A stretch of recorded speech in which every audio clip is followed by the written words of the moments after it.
Las bases curriculares de la educación parvularia. En esta ocasión vamos a ver qué cambios debo incluir al planificar con las bases curriculares nuevas.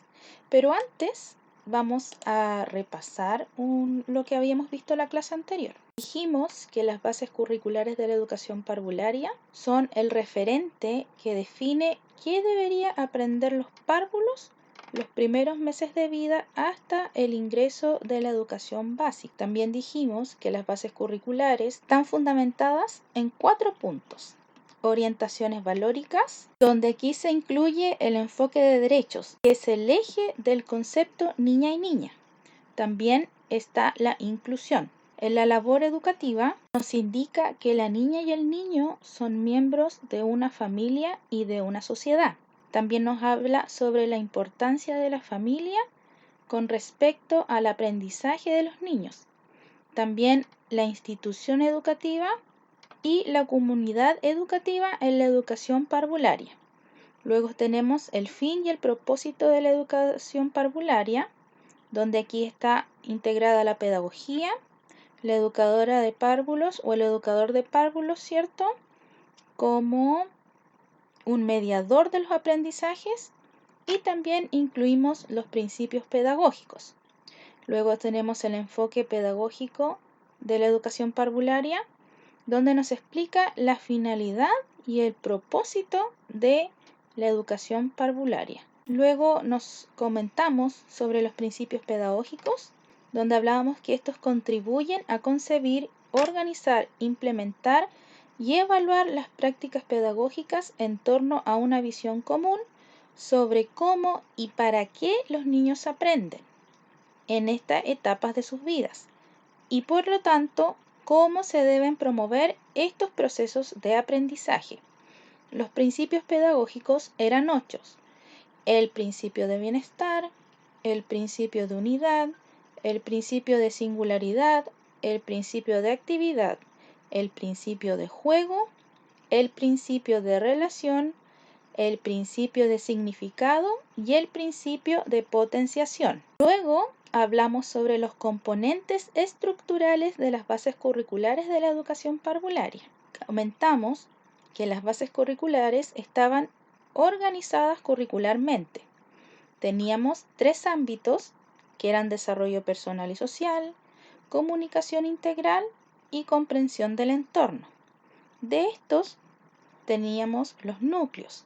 De desarrollo personal y social tenemos 3 núcleos que son identidad y autonomía, convivencia y ciudadanía, corporalidad y movimiento. Luego, el ámbito comunicación integral, tenemos 2 núcleos que son lenguaje verbal y lenguaje artístico. Y del ámbito de comprensión del entorno sociocultural, tenemos 3 núcleos que son expresión del entorno natural, comprensión del entorno sociocultural y pensamiento matemático. Luego, nos comentamos sobre los objetivos de aprendizaje, que estos establecen los aprendizajes que se esperan de los párvulos en cada nivel educativo, donde precisábamos las habilidades, las actitudes, los conocimientos que se busca lograr mediante la práctica pedagógica de la educación parvularia. También conversamos que en las bases curriculares ahora se dividen en niveles o tramos, y estos eran 3: el primer nivel de sala cuna, el segundo nivel de medio y el tercer nivel de transición. Luego comentamos que existían contextos para el aprendizaje, y estos contextos para el aprendizaje eran todos aquellos factores que intervienen en la acción pedagógica para que la implementación de las bases curriculares se desarrollen en coherencia con lo definido en los fundamentos y objetivos de aprendizaje. Estos consideran la planificación, la evaluación, el ambiente de aprendizaje, la familia y la comunidad. También dijimos que en los ambientes de aprendizaje considerar 3 puntos: las interacciones pedagógicas, los espacios y recursos educativos y la organización del tiempo. De aquí teníamos que considerar también dentro del ambiente de aprendizaje, ¿cierto? O al momento de realizar una experiencia educativa, tenemos que considerar el juego, la trayectoria formativa, la transición educativa, el rol protagónico del niño, el adulto como mediador, las interacciones pedagógicas y la familia. Ahora, ¿qué dicen las nuevas bases curriculares sobre la planificación? Dice que la planificación y la evaluación son dos procesos que van de la mano. Nosotros cuando vamos a planificar siempre debemos tener en cuenta las evaluaciones anteriores. Ejemplo, antes de planificar es necesario realizar una evaluación diagnóstica. Esta nos va a dar el panorama de grupo y cuáles son los aprendizajes previos del niño, ¿ya? Así podemos seleccionar objetivos de aprendizajes acorde a lo que los niños y niñas pueden y quieren hacer. También la planificación de experiencias de aprendizajes diarias siempre deberán estar incluidas en una planificación más larga, ya sea esta mensual, semestral o anual. Eso quiere decir que existe una planificación anual donde nosotros vamos a ver lo que vamos a trabajar durante el año. La planificación semestral, vamos a ver los aprendizajes que queremos lograr en un periodo semestral, ¿cierto? Puede ser 3 meses o 5 meses. Y la mensual es la que son los aprendizajes que vamos a tener presentes durante el mes.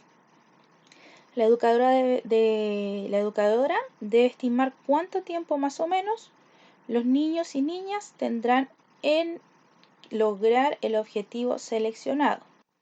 Y según esto, nosotros vamos a planificar una experiencia educativa y vamos a planificar también la unidad didáctica. En síntesis, la planificación va a ordenar y orientar nuestro trabajo educativo diario y también es flexible y cambia según los resultados de la evaluación. Y la evaluación recoge información sobre los procesos educativos. Esta información sirve para retroalimentar la planificación. Nuevas bases curriculares de la educación parvularia también integran la diversidad y la inclusión. Eso dice que da una nueva mirada a la diversidad y a la inclusión. Esto significa que en las planificaciones debemos tener en cuenta que todos los niños y niñas son diferentes, ninguno es igual a otro. Por lo tanto, es necesario diseñar experiencias flexibles que se puedan adaptar a las necesidades de todos los niños y niñas. Esto implica dar opciones para que los niños y niñas puedan escoger. Por eso, al momento de planificar, tenemos que saber también sobre el DUA, que es el Diseño Universal de Aprendizaje. Aquí nosotros podemos trabajar los tipos de aprendizaje. Estos son auditivos, visual y kinestésico. Luego, otra cosa que integra las bases curriculares también son el enfoque de derechos. Esto tiene relación con la idea de que el niño o niña que tenemos como educadoras, ¿qué creemos que pueden hacer? ¿Creemos que tienen algún derecho solo por existir? Este enfoque nos dice que los niños y las niñas son personas con derechos, que se relacionan con otros y con su entorno de manera activa. Tienen intereses, tienen opiniones y tienen pensamientos únicos que debemos escuchar y tomar en cuenta en el momento de la planificación. Al momento de planificar también debemos tener en cuenta que ellos viven en una familia, también viven en una sociedad. Cada niño vive en un contexto social diferente. Bases curriculares nuevas también toma la importancia del juego. O sea, el juego se considera como un eje central y fundamental para que los niños y las niñas aprendan. No se refiere a cualquier actividad lúdica, sino a una creación de los mismos niños. Y nos vamos a dar cuenta entre un juego en el cual los niños son obligados a jugar y un juego muy diferente al un juego genuino, en el que realmente los niños y las niñas están involucrados, ¿ya? generando sus propias reglas e inventando sus propias situaciones. Idealmente, nuestras planificaciones deben incluir muchas instancias para el juego real y no el juego fabricado por el adulto. Por ejemplo, ¿qué debemos hacer mientras los niños y las niñas juegan? Nosotros debemos responder a las iniciativas del juego, debemos observar y determinar el juego de los niños y niñas. Podemos también registrarlas en algunas ideas, ¿cierto?, para conocer sus intereses y también sus aprendizajes. Y si los niños lo permiten, interactuar con ellos durante se está realizando el juego, ¿ya? Mientras ellos están jugando, uno puede interactuar. Si ellos lo permiten, nosotros también podemos integrarnos a este juego. Podemos hacer preguntas, ayudarlos a resolver algún problema o también simplemente tener una conversación con los niños y las niñas. También dijimos que existía un ámbito que era transversal, no solamente el ámbito, también sus núcleos, ¿cierto? Esta es una de las actualizaciones que se hicieron con las bases curriculares del año 2018. Como dijimos, en el ámbito de desarrollo personal y social, este se hace transversal y los núcleos dentro de este se reorganizan. Además, los aprendizajes esperados pasan a llamarse objetivos de aprendizaje y los niveles pasan a ser 2 a ser 3, donde tenemos sala cuna, nivel medio y nivel transición. ¿Qué significaba que el ámbito de desarrollo personal y social sea transversal? Esto significaba que sus objetivos de aprendizaje deben trabajarse permanentemente, ¿cierto?, en todas las actividades o experiencias que se planifiquen, del lenguaje verbal, del lenguaje artístico, exploración del entorno natural, comprensión del entorno sociocultural y de pensamiento matemático. Dijimos que, por ejemplo, como dice aquí en la diapositiva, ¿cierto? Por ejemplo, si trabajamos con una actividad de lenguaje verbal, debemos poner un objetivo transversal que puede ser de identidad y autonomía, puede ser de convivencia y ciudadanía o corporalidad y movimiento. Así también el lenguaje artístico, en expresión del entorno natural, comprensión del entorno sociocultural o de pensamiento matemático.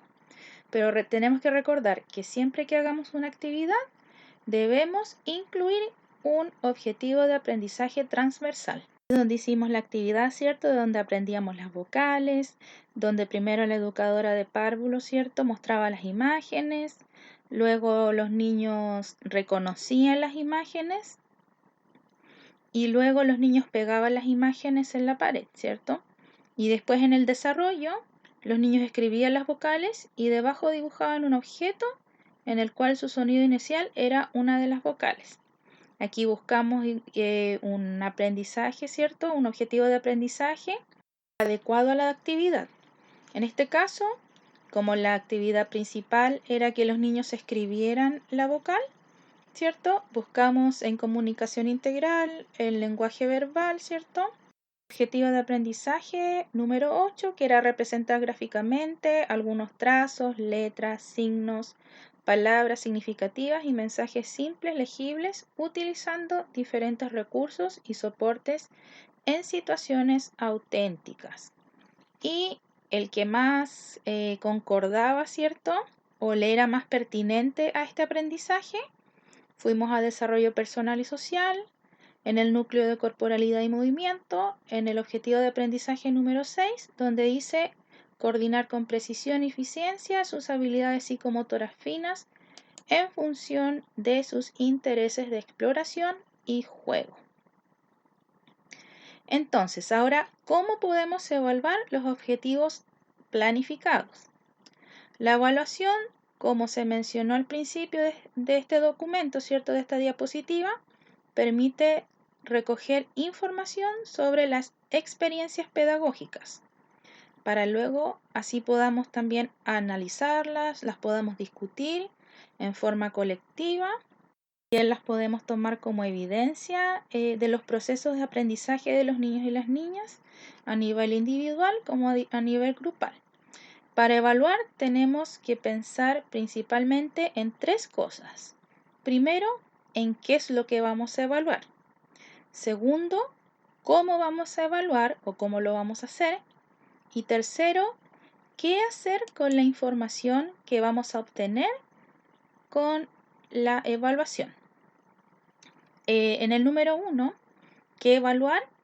Este es el aspecto más fácil.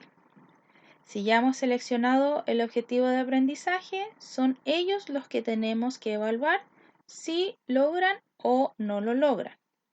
Lo difícil es saber cómo esos objetivos se hacen visibles en el comportamiento de los niños y las niñas. Para ello es importante desglosar cada objetivo y pensar en equipo cómo se verá el logro de ese aprendizaje por parte de los niños y las niñas. Quiere decir que al momento de yo buscar mi objetivo de aprendizaje, este objetivo de aprendizaje ya me está diciendo qué es lo que yo voy a evaluar. En el ejemplo anterior del lenguaje verbal, por ejemplo, ¿cierto? Ahí me dice, por ejemplo, en el número 8, que el niño debe representar gráficamente algunos trazos, debe representar algunas letras, debe representar gráficamente algunos signos, representar gráficamente algunas palabras significativas o representar gráficamente mensajes simples legibles, utilizando diferentes recursos y soportes en situaciones auténticas. Eso quiere decir que aquí ya me está indicando lo que yo voy a evaluar. Después, ¿cómo voy a hacerlo? ¿Cómo voy a evaluar al niño?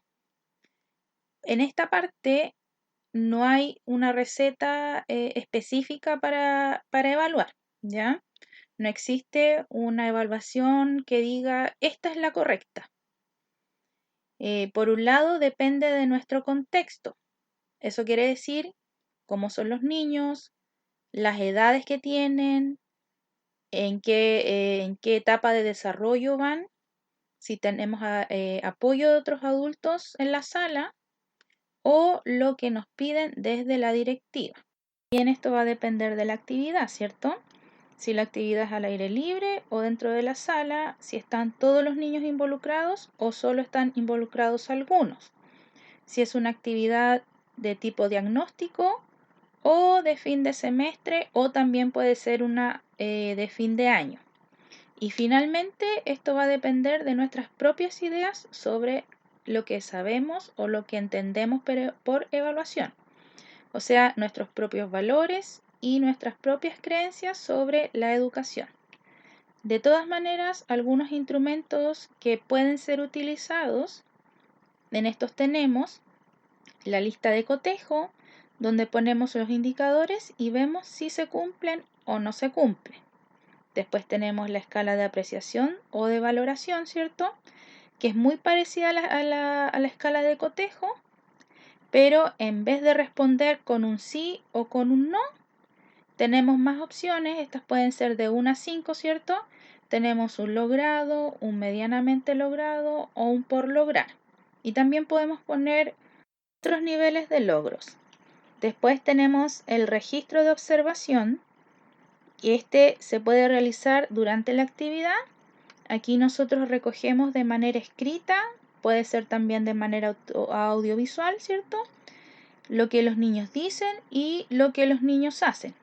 Por ejemplo, si tenemos una libreta en el bolsillo, por ejemplo, anotamos cuando una niña dice oraciones completas y escribimos lo que la niña nos dice, ¿ya? También existe la bitácora, donde ahí anotamos lo que ocurrió durante el día, lo que el niño hizo, lo que el niño no hizo. Y después tenemos también la autoevaluación. En algunos casos se puede utilizar para que los niños se evalúen si cumplen o no con los objetivos de la experiencia de aprendizaje, ¿cierto? Para esto pueden usarse fichas de autoevaluación. Normalmente se usa la carita triste, la carita que no dice nada y la carita feliz. Entonces, los niños marcan con una X, ¿cierto? Si ellos terminaron toda la tarea, ponen la carita feliz, la carita verde. Si dejaron a medio terminar el trabajo, van a poner la carita amarilla. Y si no hicieron su trabajo porque no quisieron, no tuvieron ganas o se sentían enfermos también, ¿cierto? ellos van a poner una carita roja. En el tercero tenemos qué hacer con la información. En este aspecto va a depender de cuál sea el tipo de instrumento que vamos a usar al momento de evaluar. Nosotros podemos compartir la información que recogemos, ya sea con los niños o con las niñas, ¿cierto? Podemos conversar sobre la actividad, sobre lo que hicieron, lo que aprendieron, ¿cierto? También podemos escribir un informe, compartir las fotos y los registros también con el equipo, ¿cierto? Con el equipo pedagógico y así poder tomar decisiones futuras, ¿cierto? ¿Qué otros aprendizajes faltan? ¿Qué podemos incluir? ¿Qué podemos sacar? ¿Qué podemos repetir nuevamente? Si es que el objetivo de aprendizaje no fue logrado en todos los niños y las niñas. O podemos compartir también la información con las familias de los niños y con la comunidad educativa más que nada, ¿ya? Estas se van a ver en las reuniones, en las entrevistas y haciendo una exposición, ¿cierto?, fuera de la sala. También tenemos algunos formatos de planificación, ¿ya? En realidad el formato de planificación exacto no existe, ¿ya? No existe un solo formato que sea adecuado para la planificación en la educación parvularia. Cada institución, cada colegio, cada jardín tiene su propia forma de hacerlo, su propio formato, ¿cierto? Por ejemplo, Junji tiene un formato, Fundación Integra tiene un formato, la escuela estatal tiene un formato, la escuela subvencionada tiene un formato, la escuela particular tiene un formato, incluso pueden variar de colegio a colegio, ¿ya? Normalmente las instituciones como Fundación Integra tienen uno para todos sus jardines y Junji tiene un formato para todos sus jardines también. No así las escuelas, ¿ya? Estas pueden variar de escuela a escuela. Dice que, sin embargo, hay elementos que son comunes en todas las planificaciones y estas deben estar incluidas en un formato. Por ejemplo, debe existir un lugar donde escribir los objetivos de aprendizaje, otro espacio para escribir la actividad a realizar, los materiales que se usarán, la forma de evaluar y algunos indicadores o focos de evaluación. Por ejemplo, aquí tenemos una planificación de una experiencia de aprendizaje, ¿cierto? Aquí, por ejemplo, sale la fecha en que se va a realizar. Esta es una experiencia de aprendizaje, o sea, una sola clase, ¿ya? Aquí, por ejemplo, tenemos la fecha, ¿cierto? El nivel a que va dirigido. Después tenemos el adulto a cargo, puede ser la educadora de párvulos o la agente educativa, y el nombre de la unidad. Después tenemos el objetivo de aprendizaje principal. Aquí tenemos el ámbito, el núcleo y el objetivo de aprendizaje. Y al lado tenemos el objetivo de aprendizaje transversal. Ya recordemos que el objetivo de aprendizaje transversal era el ámbito, perdón, de desarrollo personal y social, ¿ya? Y aquí tenemos que elegir uno, este va a depender del objetivo de aprendizaje principal. Aquí vamos a colocar igual el ámbito, el núcleo y el objetivo de aprendizaje. Luego vamos a colocar el nombre de la experiencia educativa, ¿ya? Y partiendo del nombre de la experiencia educativa, también vamos a colocar los objetivos de aprendizaje principal y transversal. O también, si queremos, podemos buscar un objetivo de aprendizaje y a partir de eso podemos realizar una actividad, ¿ya? Entonces, después tenemos el nombre de la experiencia, la descripción de la experiencia, ¿cierto? Aquí va a ir el inicio, el desarrollo y el cierre de la actividad. El inicio de la actividad siempre tenemos que ver que nosotros primero vamos a explicar la actividad, ¿ya? Luego vamos a ver los aprendizajes previos y luego vamos a ver si vamos a hacer la actividad visual o una actividad auditiva. Normalmente se hace una actividad visual y auditiva, ¿ya? Esto puede ser, por ejemplo, un video, una canción, ¿cierto? Etcétera. En el desarrollo vamos a ver si nuestra actividad va a ser visual, si va a ser auditiva o si va a ser kinestésica. Y también vamos a ver la relación que tiene mi objetivo principal con mi objetivo transversal. Y en el final vamos a retroalimentar, o sea, vamos a recordar, ¿cierto?, la actividad y vamos a terminar con una actividad visual y auditiva. Luego tenemos los recursos que vamos a utilizar, ¿cierto? Estos van a ser recursos humanos, normalmente los recursos humanos, ¿cierto? Está la educadora de párvulos, la asistente de aula, los niños y las niñas. Y puede haber alguna otra persona, por ejemplo, puede ser, no sé, dependiendo de la actividad, puede ser la directora, puede ser alguna mamá que vaya a exponer, etc. Y también tenemos los recursos materiales, ¿cierto? Que estos son los recursos que vamos a utilizar durante la actividad. Depende de la actividad que vamos a hacer. Puede ser, por ejemplo, la pizarra, el plumón, imágenes, objetos. Podemos usar la proyectora, lápices de colores, ¿cierto? Gomas, etc. ¿Ya? Y por último, tenemos el instrumento de evaluación, ¿cierto? Que aquí nosotros veíamos, ¿cierto? Dependiendo de lo que habíamos visto acá, que teníamos la lista de cotejo, la escala de apreciación o de valoración, el registro de observación o la autoevaluación. Eso va a depender de nuestro criterio, ¿ya? O de la actividad que vamos a realizar también. Y después teníamos los indicadores de evaluación, que esos iban a salir directamente de nuestro objetivo de aprendizaje principal y objetivo de aprendizaje transversal. Y por último aquí teníamos el DUA, ¿cierto? Que aquí vamos a ver, ¿cierto? Que vamos a trabajar en el inicio, por ejemplo. En el inicio podemos trabajar visual auditivo. En el desarrollo podemos trabajar los tres, visual, auditivo, kinestésico, y en el final podemos trabajar visual, auditivo. Pero eso va a depender totalmente de la actividad que ustedes van a hacerle a los niños. Entonces, recapitulando, vimos que decían las nuevas bases curriculares, ¿cierto?, sobre la planificación. Que la planificación y la evaluación son dos procesos que van de la mano, ¿cierto? Que la planificación, ¿cierto? Debemos tener presente las evaluaciones anteriores o realizar una evaluación diagnóstica. Después dijimos, ¿cierto?, que la planificación de experiencias de aprendizaje siempre debe estar incluidas en una planificación más larga. Esta puede ser mensual, semestral o anual. También hablamos sobre la inclusión, ¿cierto?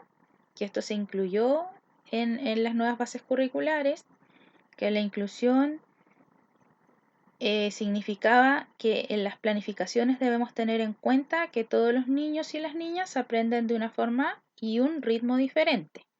Aquí estaban incluidos el DUA, ¿cierto? El diseño universal de aprendizaje, donde veíamos los tipos de aprendizaje, ¿cierto?, que eran visual, auditivo y kinestésico. Tenemos el enfoque de derecho, ¿cierto?, que tiene relación con que la niña y el niño, personas de derecho que se relacionan con otros, ¿cierto?, con otros niños, con otras personas, otros adultos, y que tienen su entorno de una manera activa. Tienen intereses, opiniones y pensamientos únicos y diferentes. Y nosotros como educadoras, ¿cierto?, debemos saber escucharlos y tomar en cuenta para nosotros también realizar nuestras planificaciones. Esto va a depender de los intereses del niño en forma individual, como también puede ser los intereses de forma grupal. Luego dijimos que también la importancia del juego, ¿cierto? Que en estas bases curriculares nuevas se considera un eje central el juego. O sea, esto quiere decir que no es un simple capricho, sino que es una forma en que los niños aprenden, ¿ya? Esta no se refiere a cualquier tipo de actividad lúdica, sino a una creación de los mismos niños. Quien nos habla sobre la diferencia entre un juego genuino y un juego dirigido por un adulto. Nuestras planificaciones deben incluir muchas instancias para un juego genuino o un juego real. También dijimos que las bases curriculares, ¿cierto? En su actualización de la estructura, incluyeron, ¿cierto?, el ámbito de desarrollo personal y social como un ámbito transversal, o sea, que debemos ocuparlo en todos los otros núcleos al momento de nuestra planificación. ¿Y qué significaba que sea transversal? Que estos objetivos de aprendizaje deben trabajarse permanentemente en todas las actividades o experiencias educativas que se planifiquen, y para cada planificación se debe escoger uno o más objetivos transversales. También conversamos, ¿cierto?, sobre la evaluación, los objetivos planificados, que para la evaluación permite recoger información, ¿ya? Que para evaluar tenemos que tener presente, ¿cierto?, tres cosas principales. Primero era qué evaluar, segundo era cómo voy a evaluar, y tercero era qué hacer con la información. ¿En qué evaluar? Vamos a ver lo que hemos seleccionado, ¿cierto?, como objetivo de aprendizaje, que ese nos va a dar la pauta para lo que vamos a evaluar. Después, ¿cómo lo vamos a hacer? Teníamos algunos tipos, ¿cierto?, de evaluación. Teníamos la lista de cotejo, la escala de apreciación, el registro de observación y la autoevaluación. Y esto iba a depender del contexto y también de la actividad y de nuestra propia idea o propia forma de evaluar. Y la 3 era qué hacer con la información, ¿cierto? La podemos compartir, usar como retroalimentación para los niños y las niñas. Lo podemos compartir en el equipo o también la podemos compartir con los padres, ¿cierto? Y también con la comunidad educativa.